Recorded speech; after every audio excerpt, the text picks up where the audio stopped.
Director DJ ஞானவேலி இவரோட டைரக்ஷன்ல Lyca இவங்களோட ப்ரொடக்ஷன்ல நம்ம சூப்பர் ஸ்டார் ரஜினிகாந்த் அவர்கள் நடிச்சு இப்போ வர அக்டோபர் 10 ரிலீஸ் ஆக போகிற ஒரு படம் தான் வேட்டையன். ஸோ இந்த படத்தோட ஆடியோ லான்ச்சை சென்னையில் நேரு ஸ்டேடியமில் கிராண்ட் நடத்தி முடிச்சிருந்தாங்க. அது கூடவே இந்த படத்தோட டீசர் கட்டையும் ரிலீஸ் பண்ணியிருந்தாங்க. ஸோ அந்த ஒரு டீசர் கட்டை பற்றி தான் இந்த வீடியோவில் பேச போகிறோம். அந்த டீசர் கட்டில் என்னெல்லாம் காட்டியிருக்காங்க, நம்மகிட்ட அவங்க என்னதான் சொல்ல வராங்க, இந்த படம் எதை பற்றின ஒரு படமாக இருக்க போகுது, குறிப்பாக இந்த டீசர் கட்டை பார்த்து முடிச்சதுக்கப்புறம் இந்த படத்தோட கதை இதுவாக தான் இருக்கும் அப்படின்னு சொல்லி எங்களுக்கு படுற ஒரு சில ஒப்பீனியன்ஸையும் உங்களோட ஷேர் பண்ணிக்கிறோம். ஸோ வாங்க இந்த வீடியோக்குள்ள போகலாம். வேட்டையன் படத்தோட ஷூட்டிங் ஸ்டார்ட் ஆனது இந்த படத்தோட கதை அப்படின்னு பார்க்கும்போது டிபார்ட்மெண்ட்டுக்குள்ள நடக்கிற ஒரு ஃபேக் என்கவுண்டர்ஸை பேஸ் பண்ண ஒரு படமாக தான் இந்த படம் வரப்போகுது. இந்த படத்தை நம்ம ரஜினிகாந்த் அவர்கள் ஒரு என்கவுண்டர் ஸ்பெஷலிஸ்டாக தான் இருக்க போகிறாரு அப்படிங்கிற மாதிரியான அப்டேட் வெளியே கிடைச்சிருந்துச்சு. ஸோ இதை இந்த டீசரில் ரொம்பவே தெளிவாக காட்டியிருக்காங்க. இந்த வேட்டையன் படத்தை நம்ம சூப்பர் ஸ்டார் ரஜினிகாந்த் அவர்களை தாண்டி இன்னொரு பெரிய ஆக்டர் அப்படின்னு பார்க்கும்போது நம்ம அமிதாப் பச்சன் அவர்கள், இவர் இந்த படத்தில் என்ன மாதிரி கேரக்டர் வரப்போறாரு அப்படிங்கிற மாதிரி எதிர்பார்ப்பு எல்லாருக்கும் இருந்துட்டு நம்ம எல்லாரும் எதிர்பார்த்த விஷயம் என்ன அப்படின்னு கேட்டீங்கன்னா, இந்த படத்தில் சூப்பர் ஸ்டார் ரஜினிகாந்த் அவர்களுக்கு இவர் ஒரு ஃப்ரெண்டாவோ இல்லை இவர் கூட ஒர்க் பண்ணுற ஒரு பெரிய ஆஃபீஸராவோ சொல்ல போனால் இவங்க ரெண்டு பேருமே ஒரே சைடில் நின்று இந்த படத்தை கொண்டு போவாங்க அப்படின்னு சொல்லி தான் எல்லாரும் எதிர்பார்த்தோம். ஆனால் இந்த ஒரு டீசர் கட்டை பார்க்கும்போது இவங்க ரெண்டு பேரும் ஆப்போசிட் சைடு இருக்கிற மாதிரி தான் இந்த டீசர் கட்டை காட்டியிருக்காங்க.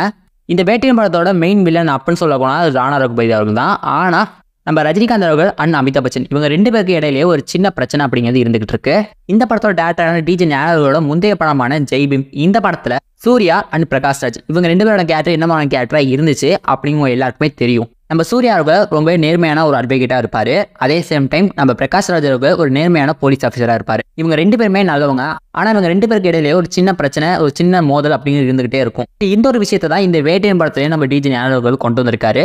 என்கவுண்டர் அப்படிங்கிற ஒரு விஷயம் தப்பு பண்றவங்களுக்கு ஒரு தண்டனையா மட்டும் இல்லாம இனிமே தப்பு பண்ணக்கூடாது அப்படின்னு சொல்லி எடுக்கிற ஒரு முன்னெச்சரிக்கை நடவடிக்கையா பாக்குற ஒருத்தர் தான் நம்ம ரஜினிகாந்த் அவர்கள். இந்த ஒரு குற்றவாளியா இருந்தாலும் சரி, அவங்கள சட்டத்தின் முன்னாடி நிப்பாட்டி அவங்களுக்கு சட்ட ரீதியாக தான் தண்டனையை கொடுக்கணும். என்கவுண்டர் அப்படிங்கிற ஒரு விஷயம் ரொம்பவே தப்பான விஷயம் அப்படின்னு சொல்ல மாதிரியான ஒரு கேரக்டர் தான் நம்ம அமிதாப் பச்சனோட கேரக்டர் வரப்போகுது. டிஜே ஞானவேல் இவங்க ரெண்டு பேரும் நடக்கிற ஒரு மோதலை எப்படி இந்த படத்தை காட்டியிருக்காரு அப்படிங்கிறத நம்ம வெயிட் பண்ணி தான் பார்க்கணும். அடுத்ததான் நம்ம அமிதாப் பச்சனோட வாய்ஸ் அப்படின்னு எடுத்துக்கிட்டா, இப்போ இந்த டீசர் கட்டில் காட்டியிருந்த வாய்ஸ் அப்படின்னு எடுக்கும்போது ஆக்டர் பிரகாஷ் ராஜ் தான் இப்போ நம்ம அமிதாப் பச்சன் அவர்களுக்கு வாய்ஸ் கொடுத்துருக்காரு.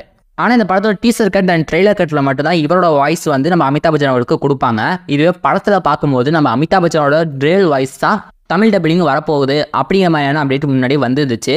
அது எப்படி அமிதாப் பச்சன் தமிழில் டப் பண்ணியிருக்காரா அப்படின்னு பார்க்கும்போது அமிதாப் பச்சன் தமிழில் டப் பண்ணல. ஆனால் அமிதாப் பச்சன் அவர்களே சிமிலர் வாய்ஸ் இருக்கவங்கள வச்சு ஏஐ டெக்னாலஜி மூலிமா அமிதாப் பச்சனோட வாய்ஸை மேட்ச் பண்ணியிருக்காங்க.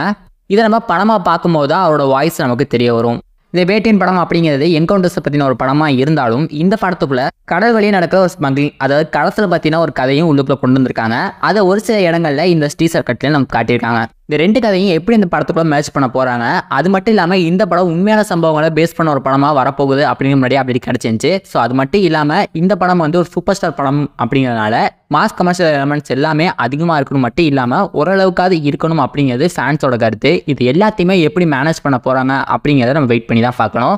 அடுத்ததாக ரஜினிகாந்த் அவர்கள் இந்த படத்தில் பண்ணியிருக்க ஆக்ஷன் சீக்வன்ஸ் அப்படின்னு எடுத்துக்கும்போது ஜெயிலர் படத்தை விட இந்த படத்தில் ஆக்ஷன் சீக்வன்ஸ் அப்படிங்கிறது வேற லெவலில் இருக்க போகுது அப்படிங்கிறதுல எந்த ஒரு டவுட்டும் கிடையாது அப்படின்னு தான் சொல்லுவேன். ஏன் அப்படின்னா ஜெயிலர் படம் அப்படின்னு ரஜினிகாந்தோட ஏஜ்டு பர்சன் லுக்கை தான் அதை காட்டியிருப்பாங்க. அதாவது ஒரு 60 வயசுக்கு மேலே இருக்க ஒரு ஆளை தான் காட்டியிருப்பாங்க. ஸோ அதனால ஆக்ஷன் சீக்வன்ஸ் அப்படிங்கிறது ரொம்ப ரொம்ப கம்மியாக தான் இருக்கும். தலைவர் சூப்பர் ஸ்டார் ரஜினிகாந்தோட முந்தைய படம் மாதிரி இறங்கி அடிக்கிற மாதிரியான ஆக்ஷன் சீக்வன்ஸ் எல்லாமே அதில் இருக்காது. சும்மா லைட்டான ஃபைட்டு மட்டும் தான் அந்த படத்தில் இருந்திருக்கும். ஆனால் இந்த ஒரு வேட்டையன் படத்தில் ஆக்ஷன் சீக்வன்ஸ் அப்படிங்கிறது வேற லெவலில் பண்ணியிருக்காங்க நம்ம தலைவர் சூப்பர் ஸ்டார் ரஜினிகாந்த் அவர்கள். ஸோ அதே மாதிரியான இந்த வெண்டர் படம் முழுக்க ஒரு வேற லெவல் பர்ஃபார்மன்ஸ் தான் நம்ம தலைவர் சூப்பர் ஸ்டார் ரஜினிகாந்த் அவர்கள் கொடுத்துருக்காரு.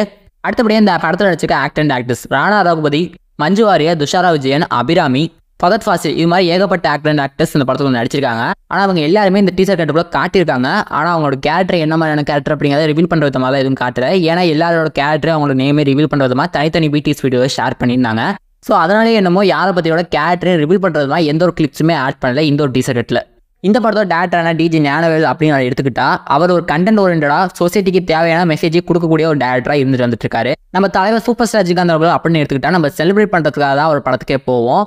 அவரோட படத்துக்காக கண்டென்ட் இருக்கா, மெசேஜ் இருக்கா, இதெல்லாம் நம்ம எதுவுமே பார்க்க மாட்டோம். அவர் போய் செலிப்ரேட் பண்ணிட்டு ஒரு நல்ல என்ஜாய் பண்ணுற ஒரு படமாக தான் அவரோட படங்கள் எல்லாமே இருந்துகிட்டு வந்துட்டு இருக்கு. ஸோ இவங்க ரெண்டு பேர் சேர்ந்து ஒரு படம் பண்ண போகிறாங்க. அந்த ஒரு படம் எப்படிப்பட்ட ஒரு படமாக வரப்போகுது அப்படிங்கிற எதிர்பார்ப்பு எல்லாருக்கும் இருந்துகிட்டு இருக்கு. ஸோ உங்களோட எதிர்பார்ப்பு என்ன, இந்த படம் எப்படி வரப்போகுது அப்படிங்கிற உங்களோட ஒப்பீனியன் என்ன அப்படிங்கிறத மறக்காம கீழே கமெண்ட்ஸ் சொல்லுங்கள். ஸோ இது மாதிரி சினிமா சார்ந்து நிறைய சுவாரஸ்யமான தகவலை தெரிஞ்சுக்க நம்ம டி குட் சினிமா சேனலை சப்ஸ்கிரைப் பண்ணுங்கள்.